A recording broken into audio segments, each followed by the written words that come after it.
Deixe seu nome nos comentários para ser incluído na lista de oração.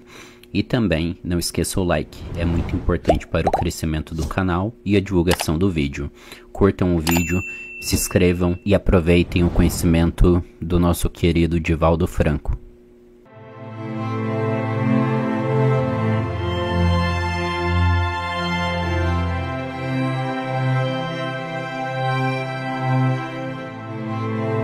Caros amigos que nos acompanham pela Web TV Mansão do Caminho e todos aqueles através dos veículos da comunicação social, nossos votos de muita paz.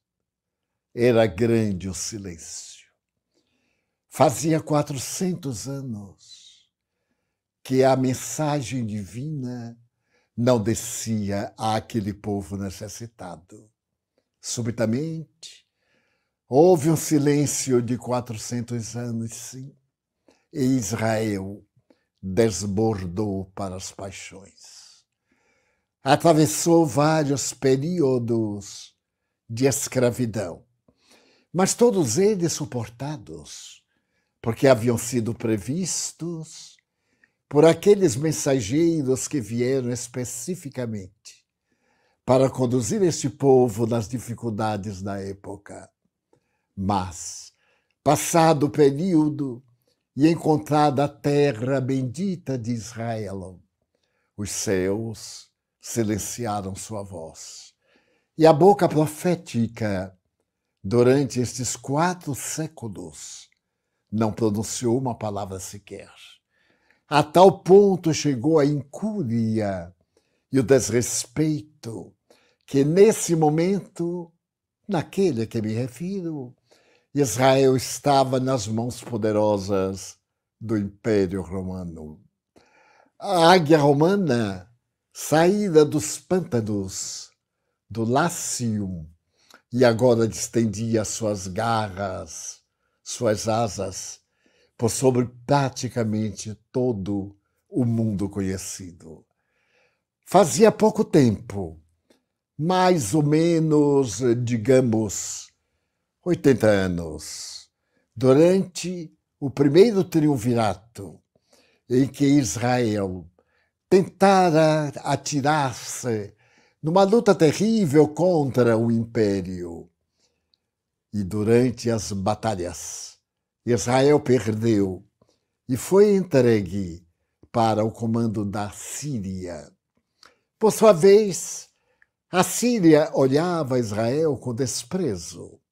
Essa mesma Síria que há 10 anos, nas garras de um ditador, está transformado num país fantasma, de escombros.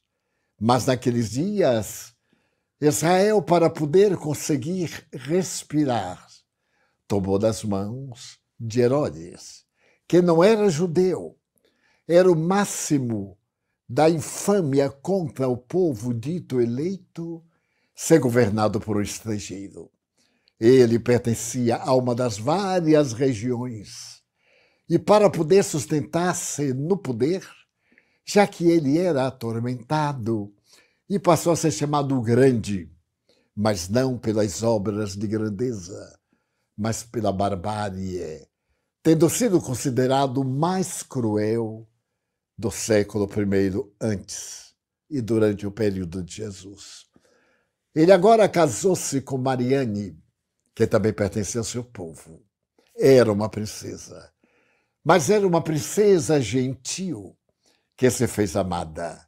E ele, tresvariado, começou a temer que Israel caísse em mãos da família e, por isso mesmo, assassinou 2 filhos. E mais tarde, temendo que Mariane desejasse o trono, um trono de sangue e de dor, mandou matá-la e impôs como testemunha a própria mãe da princesa, que, temendo ser assassinada, confirmou que ela pecara pelo adultério. Mas todos sabiam que era a patologia mental de Herodes que estava selecionando-a, porque ele tinha tanto medo da morte que mandou construir a cada 50 quilômetros um palácio para refugiar-se. Daí nós vamos encontrar em pleno coração do deserto da Judeia, entre as montanhas, o seu palácio no Monte Solitário, que será mais tarde vencido no ano 70 por Tito, o grande filho do imperador que construiu na mesma época o Coliseu. A história afirma que Israel estorcegava e Roma havia atingido o máximo do seu poder, mas era ingovernável. E depois que a República falhou, o Senado resolveu dividir o mundo em 3 partes. É o período em que Roma apresenta o grande e divino Júlio César. Júlio César é o homem do primeiro triunvirato, mais ou menos anos 57 a.C., e acompanhado de mais 2 grandes lutadores, de um próprio cunhado, ele parte e conquista o Egito. Roma assenhoreara-se praticamente do estranho mundo, menos as chamadas regiões dos bárbaros. Periodicamente eram invadidas, queimadas, destruídas e desapareciam nas florestas da Europa. E o mundo agora balançava em Israel, sob a direção da Síria e o seu governador, o homem temerário, temível. É nesse pano de fundo de tanto sofrimento que nasce Jesus. Em uma noite suave, segundo a tradição, de abril, 3 ou 5 de abril, ainda sopravam ventos frios. Em uma daquelas cavernas de calcário, aonde dormiam os rebanhos e os seus pastores, porque ainda sopravam ventos hibernais, nasce a luz do mundo, que renega as cortes e o poder, porque nunca houve lugar para ele. Na cidade mais próxima, pertencente a Judá, não havia. Os peregrinos chegaram de Nazaré. Ela em gestação, quase a hora de nascer a criança. Mas a imposição do imperador obrigou que todos os judeus e todos os dependentes se inscrevessem e pudessem ser recenseados, para que Roma tivesse ideia do seu poder infeliz. Mas eles não encontraram sequer um lugar onde os animais pudessem ser agasalhados. E foi nos arredores de Betlehem, de Judá, que naquela cova eles passaram uma noite. E, de repente, a luz do mundo dá o primeiro sinal de vida física. Pastores que estavam na região vão visitar o Rei singular. De longes terras, vêm aqueles homens que dialogavam com as estrelas. Era o tempo fantástico da astrologia. Mas era o tempo extraordinário também da mediunidade. Eles eram magos porque eram xamãs. De uma parte, de outra. Aliás, a tradição fala que são 3. Mas uma cabeça genial concebeu o 4º rei mago, que se desencontra dos 3 e vai aparecer na história da vida de Jesus, como já narramos oportunamente, com um brilho e uma eficiência de amor para continuar o seu ministério nas terras longínquas da Fenícia. Nasce Jesus. E conta Ernesto Renan, no seu fabuloso A Vida de Jesus. Aliás, ao falar em Ernesto Renan, esse notável historiador, poliglota, professor de grego da Universidade da Sorbonne, nomeado particularmente pelo imperador Napoleão III, o sobrinho neto de Napoleão Bonaparte. Foi convidado para proferir um discurso, uma aula inaugural, que equivalia hoje ao estado grandioso de uma dissertação universitária. Toda a França e parte da Europa viajou a Paris para poder ouvir, no dia 22 de fevereiro de 1862, a palavra grandiosa do jornalista ateu, do eminente mestre, escritor, filósofo, filólogo, que começa o seu discurso de uma maneira muito singular. Ele não acreditava em Jesus. Mas a sua irmã, que morava na Turquia e era cristã, escreveu-lhe várias vezes. E ela estava na Turquia por causa do clima. O clima muito bom. Ela talvez sofresse de tuberculose. Ela então lhe disse: meu irmão, você não ama Jesus porque não o conhece. Você leu as traduções, nem sempre verdadeiras. Então eu gostaria que você que fala grego, latim e outras línguas, pesquisasse e você escrevesse a vida de Jesus. Ele aceitou o repto e escreveu em 3 volumes a vida de Jesus, à sua maneira. E, parecendo pouco, ele também escreveu Atos dos Apóstolos. Abalou a cultura francesa. Neste livro, ele tem a ocasião de dizer: Jesus é um ser tão grande, tão extraordinário, que não coube na história. Seu berço divide a história, e todos os fastos da humanidade são contados antes e depois dele. Isso diz o que ele sentiu de um Jesus que Allan Kardec, na Revista Espírita por 2 vezes, refere-se à vida de Jesus narrada pelo senhor Renan. Então, esse mesmo Renan, naquele dia de fevereiro, começa a sua conferência com a pequena e profunda frase: Jesus é um homem excepcional. A frase parece um elogio, mas não é. É um combate à Igreja Católica Apostólica Romana, que ele detestava. E também não aceitava aquele Jesus das tradições religiosas. Porque se Jesus era mansuetude, ele não poderia entrar no templo, pegar um chicote e surrar os vendilhões, que não tinham culpa. A culpa era de quem alugou o templo para os vendilhões. Então, aquele Jesus do templo não usa um chicote, uma vara, nem palavras amargas. Usa o verbo inflamado de Deus. Por quê? Transformais a casa de Deus no mercado.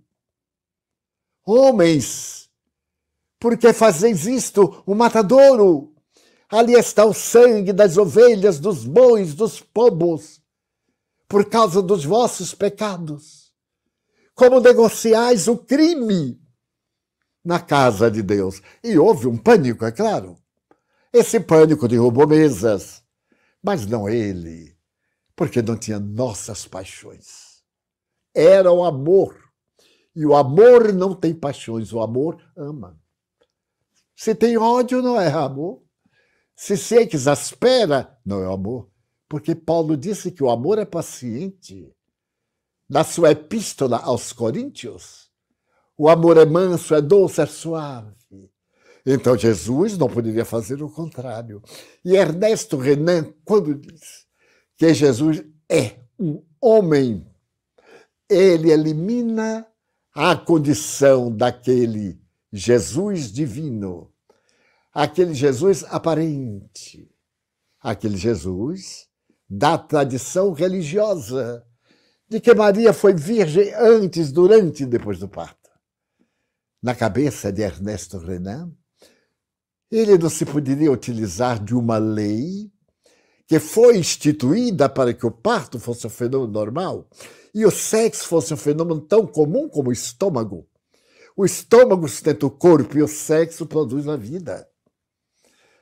O próprio Paulo terá a ocasião de dizer logo mais, Romanos 14, 14, e uma coisa só é imunda para quem tem a mente imunda.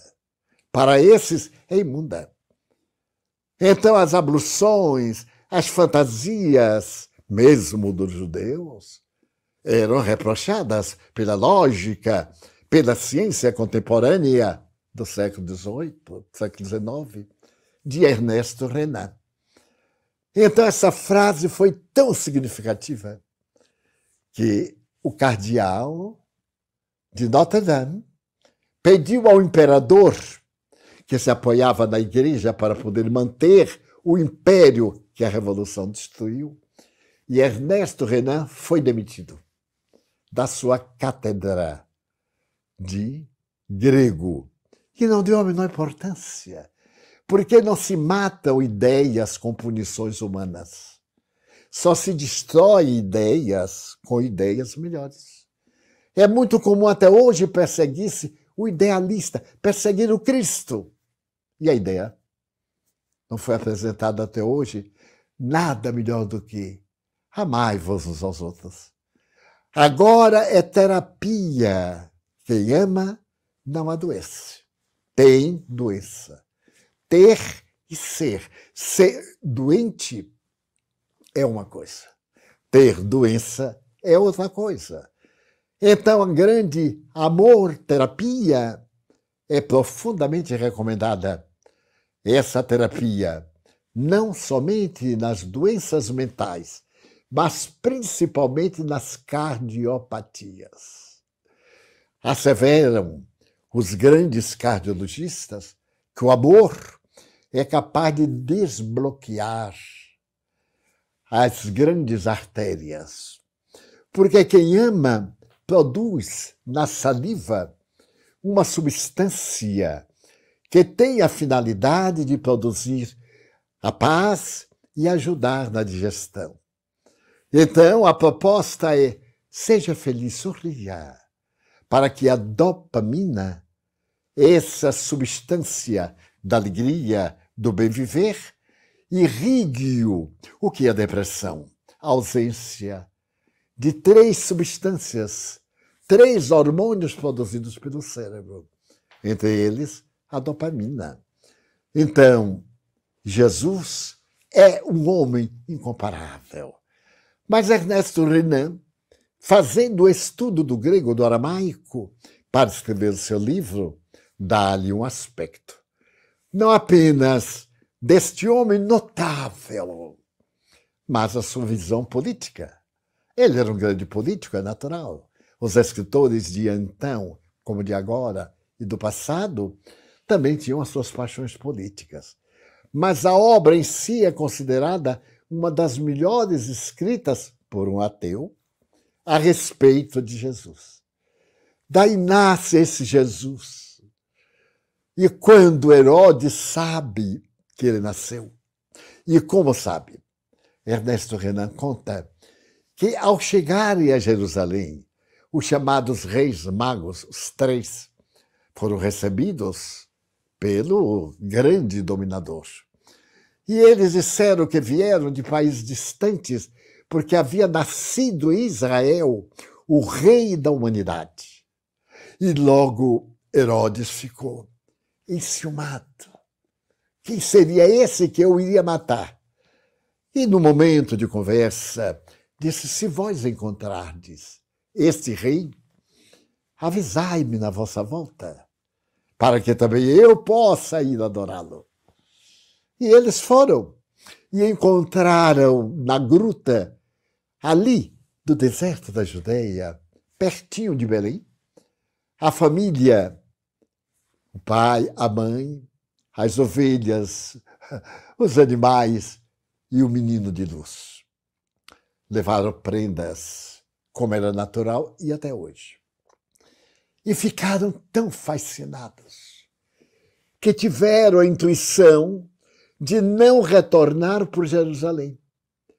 Preferiram ir pelas montanhas da Judeia e deixar Herodes sem saber quem era e onde estava. A proteção divina. Quando Herodes se deu conta que havia sido ludibriado, ele decretou a matança dos inocentes. Essa parte tem sido muito discutida por antropólogos, historiadores. A verdade é que houve o fato. Ele autorizou os seus soldados a matarem todas as crianças menores de 2 anos, mas crianças do sexo masculino, porque assim alcançaria aquele que ele temia como conquistador. E a questão foi tão bárbara que o soldado embriagado matou o filho de Herodes, que tinha poucos meses, porque estava incluído entre as crianças menores de 2 anos. É nesse momento que o espírito nobre aparece a José e pede que viaje na direção do Egito. Ele então começa a grande façanha de atravessar no jumento a pé com sua mulher, como era comum à época, não é nada excepcional. E fica uma temporada no Egito, até que mais ou menos no ano 5 da nossa era, o mesmo Espírito aparece e pede-lhe para que volte a Israel, porque Herodes havia morrido. Com a morte de Herodes, houve a substituição por um filho também chamado Herodes Antipas. E esse indivíduo agora vai fazer parte da vida de Jesus. A vida de Jesus transcorre sob a insegurança desse outro indivíduo que cometera um dos crimes condenados pela lei mosaica e pelo bom tom. Ele se uniu à própria cunhada Herodíades, que era casada com um dos seus irmãos. E é graças a esse casamento que João, que será chamado Batista, do deserto começa a gritar: eu sou o abridor dos caminhos. Não sou digno de atar as sandálias daquele que virá após mim. Começa o período glorioso, a Era Nova, já que em Nazaré, Galileia, porque Israel estava dividida em 4 províncias, a cada província Herodes o Grande deu um filho para governar. E então, em um lugar a 108 quilômetros de Cafarnaum, Nazaré, que era um pequeno burgo, relativamente modesto. Dizem alguns historiadores que não tinha 200 pessoas, mas tinha uma sinagoga, coisa rara, verdadeiramente rara, porque a sinagoga somente nas grandes cidades, como tinha e tem o escombro em Cafarnaum até hoje. Então aquele menino encantador recebeu o nome de Yeshua, Jesus. Seu pai, Yosef, e sua mãe, Miriam, José e Maria, constituem uma família que tem alguns agregados. Dizem as tradições que José, muito mais velho do que ela, 30 anos, era viúvo. E do casamento ele levava filhos. Por isso vemos Jesus com os seus irmãos, por parte de pai, não por parte de mãe. E ele dirá: quem são meus irmãos? senão aqueles que fazem a vontade de meu Pai, mostrando que ele é nosso irmão em humanidade. E na cruz, quando ele diz, mulher, eis aí o teu filho, apresentando João, ele nos torna filhos dessa mulher que Humberto de Campos da Boa Nova denomina a Mãe Santíssima da Humanidade. Na Boa Nova, Humberto de Campos é espírito pela mediunidade de Chico Xavier. Assim, quando ouvirdes falar na mulher púlcara e abençoada, a mãe de Jesus, dizei, ó Mãe Santíssima da Humanidade. É aí que ele confere a Maria essa maternidade que ela cuida até hoje. E ele ali se faz homem. Mas nesse ínterim, quando ele contava 12 anos aproximadamente, era um menino como outro qualquer. Nada de especial. Mas a sua beleza, a sua luminosidade interior fascinava a vila, a aldeia em que ele morava. Mas aos 12 anos, ele tinha que vir a Jerusalém novamente para atender à imposição do Império Romano, a questão dos impostos. E é nesse período que nós temos notícia da sua vida. Ele veio com os pais, a pé, no lombo de burros, ela, naturalmente. Não havia outros meios de comunicação. E depois de cumpridos todos os exercícios, preparam-se para viajar. E ele desaparece. Para que tenhamos uma ideia, mesmo com os dados de hoje, os hebreus de todo o mundo possível iam a Israel para a Páscoa e para o pagamento dos impostos. Chegavam a mais de 500 mil em Jerusalém. E o jovem desapareceu da multidão, preocupando muito seus pais, que o buscaram aqui, ali, acolá. E de surpresa, passando pelo templo, quando nós falamos do templo, da ideia que era apenas um edifício. Não, não era exatamente. Era uma área amuralhada no Monte Sião, com várias construções, uma das quais era o Templo de Jerusalém. Mas tudo era o templo, residência dos sacerdotes, residência desses, daqueles. Ela, então, e o marido encontram Jesus de pé na escadaria do Templo de Salomão, dialogando com aqueles juízes, legisladores, rabinos, mestres.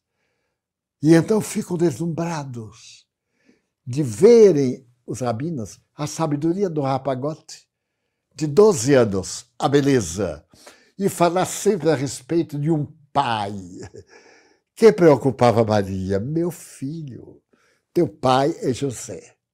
Ele ria e dizia, eu sei, minha mãe, mas eu tenho um outro pai que me mandou construir o seu reino no coração das criaturas humanas.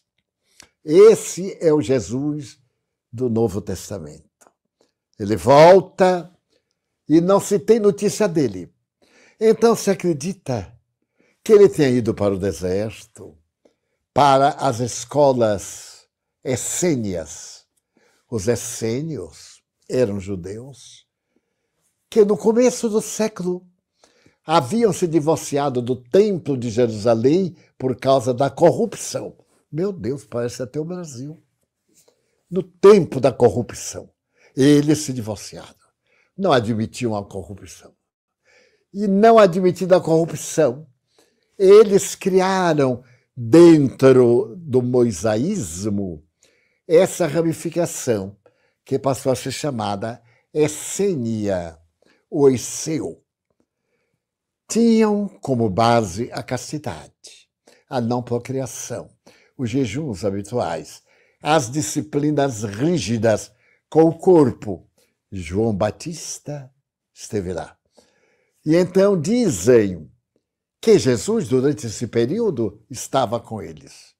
não é uma verdade histórica. Se aos 12 anos Jesus embaraçou os doutores da lei, o que é que ele ia aprender de 12 a 30 com aqueles que eram seus aprendizes? Que ele esteve na Índia, fantasia. A Índia era um amontoado, como hoje, com alguns grandes poetas, médiuns, gurus, como até hoje. Ele não precisava de ir à Índia. Se ele caminhou ao derredor, sem dúvida, como fazemos hoje. Mas a grande verdade é que o Evangelho diz assim: o menino crescia em corpo e sabedoria. Muita gente não viu isso, mas é só olhar. O menino crescia em corpo e sabedoria. Mas por quê? O notável, e eu tenho pensado nisso há mais de 50 anos, é que ele morava numa aldeia, como eu morei em Feira de Santana, e era apenas o filho de Chico Franco. Não era importante, não chamava atenção por coisa nenhuma. Mais tarde, quando eu me tornei espírita, é o Divaldo, aquele de Feira de Santana. Você, quando se tornou pianista, Beltrano, um grande pedreiro, Cicrano, um poeta, mas não diga, mas é aquele rapazinho que a gente conheceu e não dava nada? São os fenômenos sociológicos. Ele vivia ali, era muito sábio, tinha os seus amigos, meditava muito, porque Nazaré fica um pouco alto, no Planalto. Por isso que ele desceu a Cafarnaum, onde estava o Mar da Galileia, que fica abaixo do nível do mar Mediterrâneo, 400 metros. E então o menino cresceu. E chegou o momento, quando ele estava, dizem uns, no ano 28, ou no ano 30, não tem importância nenhuma. Ontem, hoje, aconteceu. Ele então foi ao templo, à sinagoga. Era um sábado. E naquela época, todos os textos eram em pergaminhos ou em tablitas. E os discursos religiosos, pegava-se por sorte um pergaminho, lia ou uma pele de animais e interpretava. Ele pegou e ninguém sabia que ele era letrado, porque lá não tinha escola. Como ele era letrado sem ter escola? O templo ensinava religião, isso era alfabetizar, mas não tinha escola na nossa convenção. Então ele interpreta de tal forma que deslumbra. E o homem se levanta e grita: Jesus de Nazaré, eu sei quem tu és. Ele vira-se e diz: cala-te, ainda não é chegado o meu momento. E ele estava antecipando fatos. Era um espírito perturbador, um obsessor que queria perturbar a tarefa dele toda planejada por mais de 100 anos para a sua vinda na Terra. Quando terminou, os irmãos, que tinham muito ciúme dele, pegaram-no e levaram ao pico de um monte, não de uma montanha, e ameaçaram atirá-lo. Ele sorriu e desapareceu nas mãos dos seus algozes. E foi aparecer no Mar da Galileia. Cafarnaum era uma cidade comercial, um entroncamento de estradas para toda parte. Era um lugar de gente humilde, de plantadores da terra, de tecelões. E os judeus, aqueles que nasceram na região da Judeia, acima, abaixo, Samaria, abaixo, Galileia. Então, ali naquele lugar de gente pobre, os judeus, para ironizar, quando souberam de Jesus, perguntaram: que é ele, é Galileu? Que pode vir de bom da Galileia? Nós ainda temos isso com algumas cidades, nos campeonatos. É de tal lugar. E aí fazemos um pouco de bullying Já havia naquela época. E então ele aparece caminhando e vai visitar João Batista, que estava no deserto pregando. E ali no deserto, quando ele vai visitar João e ser batizado, mas notem que detalhe, por que ele foi batizado? Porque a tradição profética dizia: o Messias deverá ser batizado com a água do rio. Para que se cumprisse a lei, ele foi, e quando João viu, era primo em segundo grau. João disse: como? Batiza-me tu, porque eu não sou digno de amarrar os cordões das tuas sandálias. E ele responde: não, está escrito que o Filho do Homem seria batizado. A multidão que acompanhava João e que se batizava, bem diferente de hoje. O batizar era renegar o passado, mudar de nome e ser um homem, uma mulher novos. Esse é que era o batismo. Eu me arrependo, me confessava diante dos meus inimigos. Fui eu quem traiu você. Fui eu quem caluniou você. Arrependo. Então eu mudo de nome, eu sou agora outro. E era batizado. Mas como Jesus não tinha qualquer crime, quando ele foi batizado, ouviu-se uma grande voz no ar que dizia: este é o Filho bem-amado sobre o qual eu coloquei as minhas blandícias. Dizem que era o Espírito Santo. Sem dúvida. Era o Santo Espírito daquelas entidades que pertencem à corte celestial. Em nome de Deus, veio dizer a todos que era aquele o Messias. Mas eles tinham os ouvidos tapados. E segundo um notável historiador protestante, a respeito daqueles que ele escolheu, havia ali dois. Um de nome André, que era irmão de um pescador, e o outro, jovenzinho, se chamava João. E seguiam, quando podiam, a João Batista. Eles vinham, e ali no Jordão eles acompanhavam aquele homem duro, aquele homem que desafiou Herodes Antipas, dizendo que ele era um criminoso, porque vivia amaziado com a sua própria cunhada. E ela, Herodíades, tomou ódio dele, e foi ela que preparou a punição de João, a sua morte por degola. E como João havia sido Elias, o profeta Elias, que mandou matar os adoradores do deus Baal nas margens do rio Quizon, havia cometido o crime. Pedro, embainha tua espada, pois que todo aquele que com ferro fere, com ferro será ferido. Ele agora recuperou-se, tendo a cabeça decepada. Conversando com Chico Xavier um dia, eu perguntei-lhe, mas ele era um homem santo, Deus não lhe perdoaria aquele erro do fanatismo da época? E Emmanuel, através do Chico em lucidez, respondeu-me, sim, ele não precisava daquele resgate. Mas João foi imprevidente. Ele não tinha nada que ver que o governante tivesse uma vida marital que não era digna. A nossa tarefa não é impor, apontar, desgraçar, é fazer o bem. E o mal desaparece. Como ele vivia dizendo que ela era uma meretriz, nasceu o ódio e ela preparou a cilada do adversário dele quando sua filha Salomé, dançando os 7 véus, fascinou o Antipas, que era um ébrio. E no seu estado de ebriez, ele disse, pede o que quiseres, metade do meu reino. Aí a mãe disse, pede-lhe a cabeça de João. Se tu conseguires matar João, eu te mandarei para Roma, onde as jovens devem viver.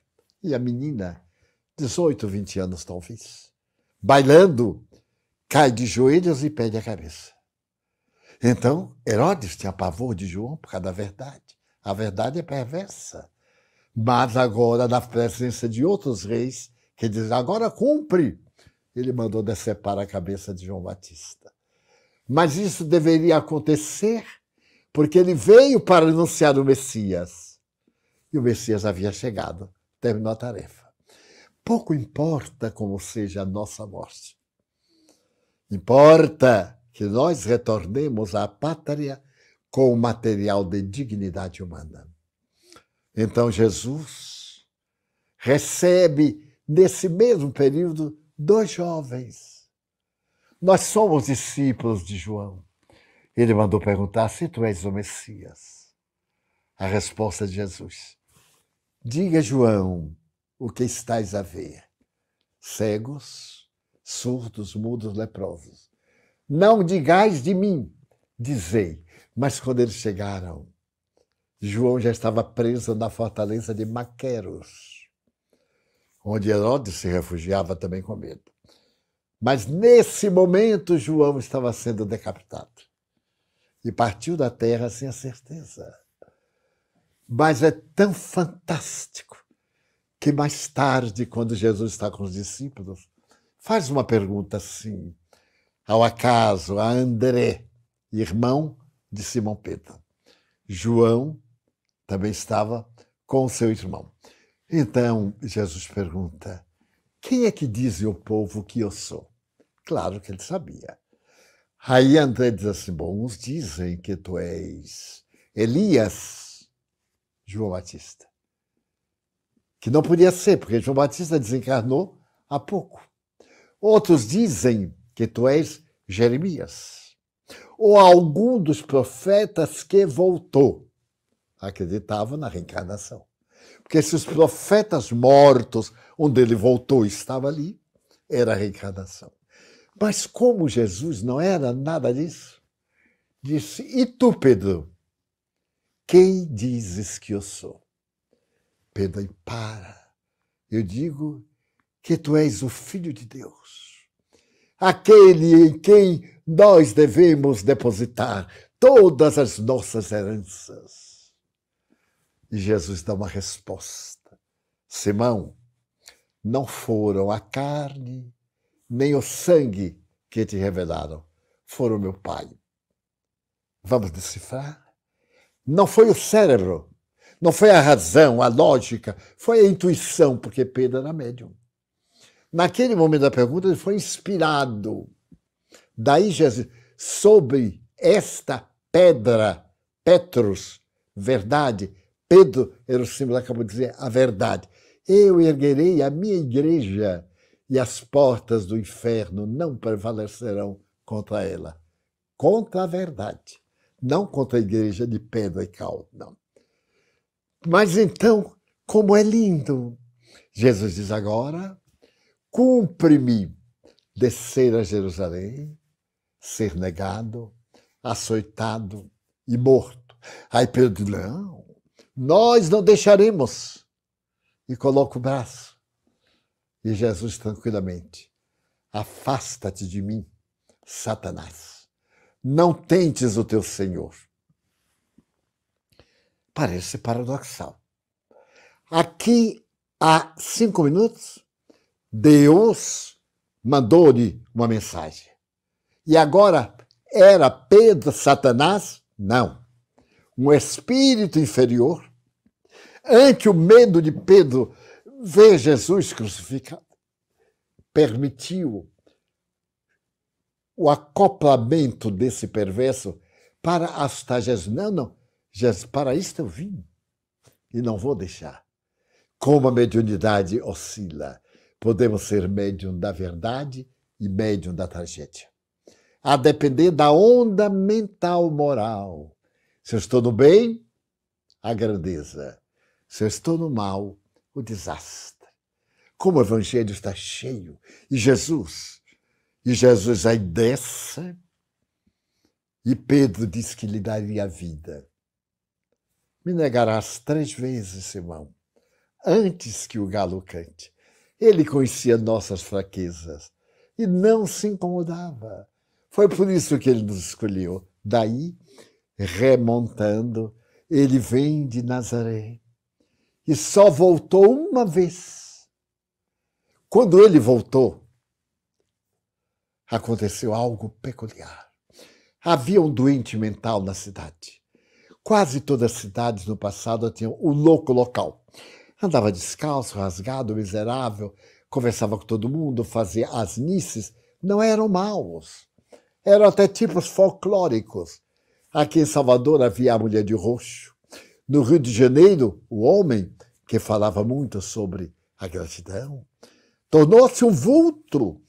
Nas colunas do viaduto que leva a Niterói, tem frases e textos deste homem que se tornou um verdadeiro poeta. Então, quando Jesus vai chegando, vem este louco que sai da cidade correndo para atacá-lo. Jesus então cura-o. E o louco volta saudável. E nas portas da cidade se amontou o povo. Quando Jesus vem chegando com o louco, o povo diz assim, não, isso é arte satânica. E expulsa Jesus da sua terra. Ele olha bem para Nazaré, como onde ele disse, Jerusalém, que matas os profetas. Nazaré, que repudia a verdade, deu a volta e nunca mais retornou. Seu pai morreu. E Maria ficou aos cuidados de familiares e amigos. Ele agora estava pregando o reino. E ela se preocupava, como toda mãe. Sabia da hostilidade dos rabinos, dos ódios. Até o dia que vem essa frase a que me referi, que ela fica tão preocupada, que ele estava na casa de um amigo pregando e a multidão. E ela então manda chamá-lo. Ele sabia que ela era inocente. E alguém diz assim, é tua mãe, são teus irmãos. Meus irmãos, minha mãe, meu pai, sois vós. Os que fazem a vontade de Deus. Só tem um pai, o genitor divino. Por isso que todos somos irmãos. Ela entristece-se, porque, como diz Kardec com muita propriedade, ela não tinha ideia do filho que tinha. Quantas vezes as mães, abnegadas e nobres, até interferem na vida dos filhos amados, porque não sabem quem eles são. Cedem quando não devem, negam quando não devem, e não sabem conduzir. Por isso ele saiu de Nazaré, para pregar ao mundo e não ficar na façanha dos seus irmãos. Mais tarde a doutrina desaparece com a sua morte, mas ficaram os 12 apóstolos, porque Judas foi substituído por Matias. E aqueles 500 da Galileia que ouviram a última mensagem naquele entardecer de 40 dias depois da sua ressurreição. E ele ascende diante de 500 testemunhas, que ele disse, ide e pregai, que renasceriam, que lentamente nasceriam aqui, nasceriam ali, nasceriam acolá, nasceriam em toda parte, que talvez sois vós que me ouvis, que trazeis no coração, no íntimo, a semente sublime da Boa Nova, para quem não tem lugar ainda, porque aquele mesmo espírito do mal que tentou impedir-lhe o crescimento, a grandeza, continua até hoje contra os 500 da Galileia, tentando derrubar a pedra da verdade. Sobre esta pedra erguerei a minha igreja, a igreja do amor, da misericórdia. Quando a doutrina foi conspurcada na história, e não será necessário repetir, a Inquisição, as cruzadas, o poder temporal, o papado, o luxo, Não é nada contra, é uma análise filosófica. Jesus não tinha uma pedra para reclinar a cabeça. O Filho do Homem não tem uma pedra para reclinar a cabeça. Os seus representantes do mundo, no ouro, na púrpura, com algumas exceções, de entidades grandiosas e soberanas, muito distante daquele homem ternura, que fizemos nós durante 19 séculos do cristianismo. Tornamos um partido político, um banco político poderoso, banco que foi feito para ser a caridade, que é o banco do Espírito Santo. Quantas mortes! Eu me lembro, porque eu já estava encarnado quando a loja maçônica segunda teria tido intervenção nesse caso, e o presidente do banco suicidou-se em Londres, debaixo de uma ponte. E o grande escândalo dos investimentos, de países fazerem depósitos lá para evitar os impostos locais, que o atual Papa fechou as portas para essa ilegalidade. Então, como foi que nós fizemos? Veio o Espiritismo. Essa ciência dos fatos da imortalidade. Veio essa filosofia, o bem-fazer, sempre o bem-fazer.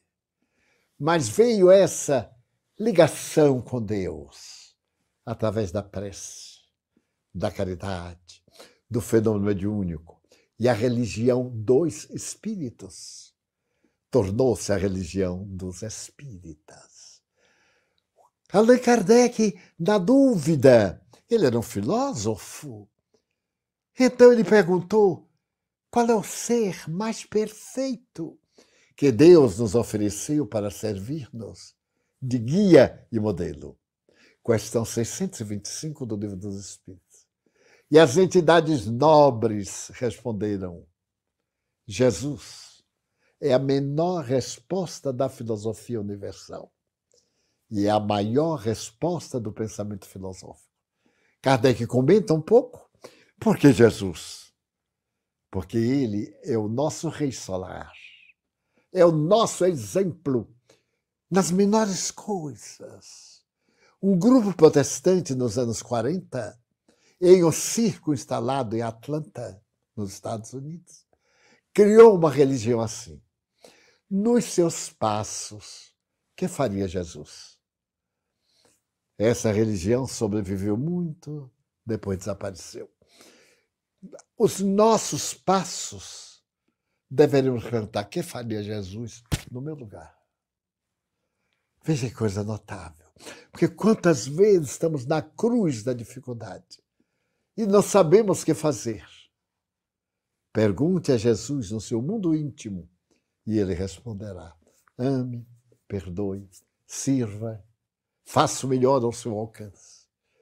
Então o Espiritismo tem muito a ver com Jesus e a sua doutrina, porque é o renascimento do cristianismo. É o Consolador que ele mandou. Quando ele estava despedindo-se de nós, conforme João 14:16, ele falou que teria que ir. E os discípulos disseram: não nos deixes órfãos. Que será de nós? Eu sempre me lembro disso. Um dia que Pedro disse: não nos abandones. Se contigo nós somos assim, sem ti, o que será de nós? Então ele prometeu: eu rogarei ao meu Pai, e ele vos enviará o Espírito de verdade, aquela verdade da pedra, que ficará convosco até a consumação dos erros, que vos dirá coisas novas. Olha que maravilha. Ao falar da reencarnação a Nicodemos, o nascer de novo, o nascer da água, só agora que nós podemos entender. Depois da embriologia, da embriogenia, da genética, porque é o espermatozoide. uma gota gelatinosa de água. O que é o óvulo? Outra gota gelatinosa de água. Quando os dois se encontram, formam a célula ovo, que de imediato, por cisparidade, se torna 2. Se tornam 4, 16. 300 bilhões de células daquelas 2 gotinhas de água. Então a reencarnação só poderia ser entendida agora, depois que a ciência provou. Não é da água do batismo, não. A água limpa as imperfeições físicas e o caráter limpa as imperfeições morais. Daí veio o Consolador, veio Jesus. É a chamada segunda volta de Cristo. Vieram seus emissários, como está no prefácio do Evangelho segundo o Espiritismo. O exército, sob o comando de um chefe, desce à terra e implanta o Evangelho de Jesus. Daí nós somos eminentemente cristãos. Recordo de uma frase de Chico Xavier. Se algum dia alguns intelectuais do Espiritismo bloquearem a presença de Jesus, eu sairei com ele do Espiritismo. Porque é a doutrina dos Espíritos. E Jesus é Espírito. E em Espírito e verdade, ele nos apresentou o código de vida eterna, que é o Evangelho. Então, nestes dias calamitosos, Jesus desempenha um papel fundamental em nossas vidas. Não podemos pensar em doutrina espírita sem a colocação deste homem excepcional, de Ernesto Renan. Ninguém que a ele se comparasse. E é curioso que os judeus diziam isto. Mas quem é este homem? Ele fala como todo mundo fala, mas ninguém fala como ele fala. É um jogo de palavras formidável. Ele fala como somente ele. A mulher está surpreendida em adultério. O adúltero fugiu. Ela foi pegada pelo marido, que era invigilante e não cumpria seus deveres conjugais. Então ela tem que ser apedrejada. Se ele mandar que a perdoe, ele está contra Moisés, que mandou apedrejar. Se ele apedrejar, ele está contra o perdão que ele ensina. Então, Senhor, que devemos fazer com esta miserável? Apedrejá-la. Porém, aqueles que estiverem isentos de culpa. E o Evangelho diz uma coisa que eu sorrio. Começaram a sair os mais velhos primeiro, porque os mais velhos deveriam ter mais culpa. Hoje eu acho que sairiam os mais jovens, que estão um pouquinho mais atrapalhados do que nós. Quem é que eu digo assim, mas eu não teria jamais uma ideia desta. Senhor, é lícito pagar o imposto? Se ele dissesse estava contra a lei. Se dissesse não, estava contra César. A humanidade é assim. Então ele diz, tendes uma moeda? Ah, temos. Que vedes? A imagem de César. Então dai a ele o que é dele. E a Deus o que é de Deus.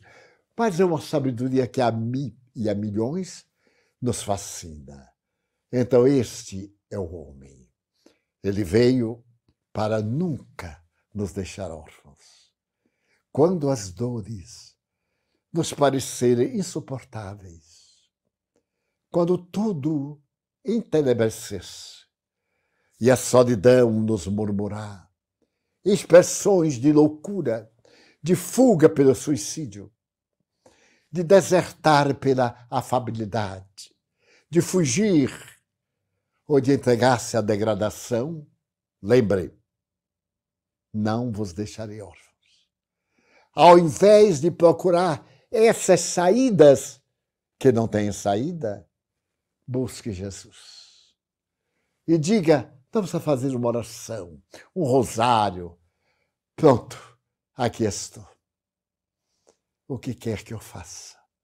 Não foi isso que Paulo falou? E mudou a história da humanidade?